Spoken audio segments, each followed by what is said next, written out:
स्वघोषित मराठा समन्वयक माऊली पवार जे महाविकास आघाडीचा अजेंडा चालवत आहेत, लोकसभेत घेतलेलं टेंडर अजूनसुद्धा विधानसभेपर्यंत न्यायचं आहे, या दृष्टिकोनातून ते काल सांगत होते की राज्याचे मुख्यमंत्री सोलापुरात येत आहेत, त्यांना आम्ही पाऊल ठेवू देणार नाही।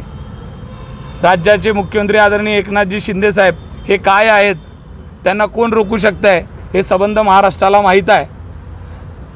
त्यांचा पाय नाही ठेवू देणारे, त्यांचा पाय जागेवर राहील का, हा सगळ्यात मोठा प्रश्न आहे। मी पोलीस प्रशासनाला विनंती करतो की जे महाविकास आघाडीचा अजेंडा चालवणारे, महाविकास आघाडीचे 4 टाळके सोबत घेऊन स्वतःला मराठा नेता समजणारे यांनी स्वतः समजून घ्यावं की यांना कुठेही अटक करू नका, तर यांना गर्दीमध्ये मोकळं सोडा। मग कळेल की राज्याच्या मुख्यमंत्र्याची ताकद काय आणि आपण काय।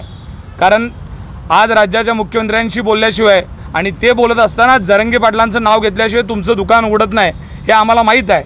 मनोज दादांचं नाव घेतलं तर मराठा बांधवाला असं वाटतं की माझ्यासाठी बोलतोय, पण हे माझ्यासाठी बोलणं नाही तर स्वतःची दुकानदारी चालवण्यासाठी माऊली पवारांनी केलेलं वक्तव्य आहे। कारण आत्ताच या जिल्ह्याच्या पालकमंत्र्यांकडून 4 कोटीचं टेंडर घेतल्याचे पुरावे माझ्याकडे आहेत। मी जाहीर सांगू शकतो कुठल्या नावाने घेतले।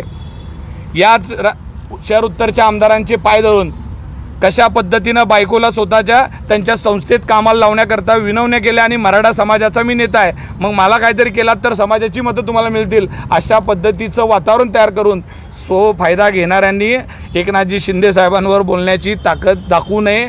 आपण काय आहोत आपल्या लायकीत राहून बोलावं, कारण आपल्यासोबत असलेली